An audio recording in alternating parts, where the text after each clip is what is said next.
آج یہ جو پروگرام ہمارے سامنے انعقاد پذیر ہے اور جو بچوں کا بڑوں کا جو جوش و خروش دیکھنے میں آ رہا ہے، اس سے ایک بات یہ معلوم ہوتی ہے کہ کافر جو مرضی کر لے مسلمانوں کے دلوں سے قرآن کی محبت نہیں نکال سکتا۔ چاہے دنیا ادھر سے ادھر ہو جائے، مسلمان کے دل سے قرآن کی محبت نہیں نکالی جا سکتی۔ یہ آج کا پروگرام ہمیں بتا رہا ہے۔ اسی کے ساتھ ساتھ اسٹیج کے اوپر عظیم الشان اور بہت ہی زیادہ قابل تکریم و تعظیم ہمارے علماء کرام تشریف فرما ہیں۔ ان کی موجودگی میں بولنا تو یہ ان کی بے ادبی تصور کرتا ہوں، تو اپنا سبق سنانے کی نیت سے بس 2 دن باتیں عرض کر کے بات ختم کریں گے، اس کے بعد سبق سنائیں گے بچے اور پھر دعا ہوگی۔ پہلی بات تو آپ کے سامنے یہ عرض کرنی ہے، لمبی چوڑی تقریر کا وقت نہیں ہے۔ سب سے پہلی بات یہ ہے کہ جو بچہ حافظ قرآن بنتا ہے، سب نے یہ حدیث سنی ہے، میں اسی حدیث کو لے کے بات کروں گا۔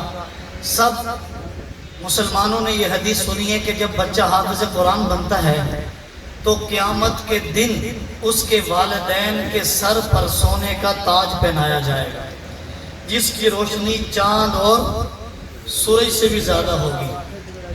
یہ حدیث ہم سب نے سنی ہے، لیکن ایک بچہ جس نے قرآن کریم حفظ کیا ہے، وہ بچہ یہ سوال کر سکتا ہے کہ رات دن میں نے لگائے، محنت میں نے کی، جد و جہد میں نے کی، مشقتیں میں نے برداشت کی، اور جب قیامت کے دن سر پہ تاج کی باری آئی تو میرے سر پہ تاج نہیں رکھا گیا بلکہ میرے والدین کے سر پہ تاج رکھا جا رہا ہے۔ اس کی وجہ کیا ہے؟ علماء کرام نے لکھا ہے کہ اس موقع پہ حافظ قرآن کو یہ جواب دیا جاتا ہے کہ اگر تیرے والدین کے سر پہ تاج رکھا جا رہا ہے تو یہ اس لیے رکھا جا رہا ہے، اگر والدین محنت نہ کرتے، تجھے نہ بھیجتے تو جو حافظ قرآن نہ بنتا۔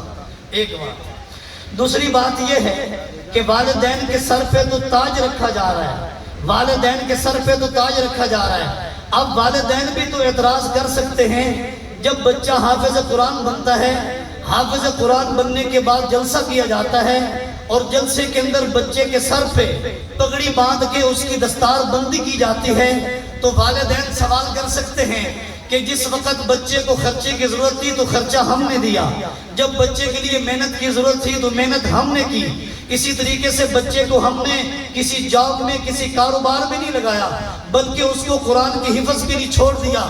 آج بچے کا اعزاز ہے، آج جلسہ کر کے بچے کو علماء کے ہاتھوں سے دستار بندی کی جا رہی ہے، تو سوال یہ پیدا ہوتا ہے، والدین یہ کہہ سکتے ہیں کہ یہ جو دستار میرے بچوں کے سر پہ ہے، یہ دستار بچوں کے سر پہ نہیں ہونی چاہیے، یہ دستار والد کے سر پہ ہونی چاہیے۔ تو ہم اس سے کہیں گے ہماری باتوں کو ذرا غور سے سنیے گا۔ بات یہ ہے کہ یہ جو بچہ حافظ قرآن بنا ہے، حافظ قرآن بننے کے بعد اس کی دستار بندی کے لیے جلسے کا انعقاد کیا گیا ہے۔ اس کے جلسے کے اندر اس کے سر پہ جو پگڑی باندھی گئی ہے، وہ بازار سے کپڑا 200-300 میں آیا ہے، اس 200-300 کے کپڑے کو اس کے سر پہ باندھا جا رہا ہے۔ اللہ یہ بتانا چاہتے ہیں، اللہ کے نبی یہ بتانا چاہتے ہیں، اگر حافظ قرآن کے بچے، اگر حافظ قرآن بچے کے سر کے اوپر 100-200-300 کی پگڑی آ رہی ہے تو قیامت کے دن جو اس کا والد ہوگا اس کے سر پہ ایسا تاج رکھا جائے گا کہ سورج اور چاند کی روشنی بھی اس کے سامنے ماند پڑ جائے گا۔ یہ اعزاز کس کو ملے گا؟ پھر ایک بات اور بھی ہے، جب کسی حافظ قرآن بچے کی دستار بندی ہو تو دستار بندی کرنے والے کون ہوتے ہیں؟ وہ علماء ہوتے ہیں، مفتی صاحب ہوتے ہیں، شیخ الحدیث صاحب ہوتے ہیں۔ لیکن جب دستار بندی قیامت کے دن میں اس کے والدین کی ہوگی، وہاں پر یہ مخلوق دستار بندی نہیں کرے گی بلکہ وہ دستار بندی خالق کی طرف سے ہوگی۔ پھر اسی طریقے سے جب بچے کی دستار بندی دنیا میں ہوتی ہے، جلسہ ہوتا ہے، یہ مجمع آتا ہے، یہ سارا مجمع دیکھ رہا ہے کہ بچے کا اعزاز ہو رہا ہے، لیکن جب اس کے والدین کی دستار بندی ہوگی تو پوری کائنات کے سامنے اللہ اس کے سر پہ تاج رکھے گا اور دنیا کو دکھایا جائے گا کہ حافظ قرآن کا جو والد تھا اس کا اعزاز اللہ کے ہاں یہ ہے جو اس کے سر پہ سونے کا تاج رکھا جا رہا ہے۔ اللہ تعالی ہم سب کی اولاد کو حافظ قرآن بنائے گا۔ اور عامل قرآن بنا دے۔ اور آخر میں ایک دو باتیں اور اس کے بعد ختم کر رہا ہوں۔ پہلی بات مکمل ہو گئی۔ دوسری بات یہ ہے، حضور اقدس صلی اللہ علیہ وسلم نے فرمایا ما آمن بالقرآن من استحل محارمہ، جو آدمی قرآن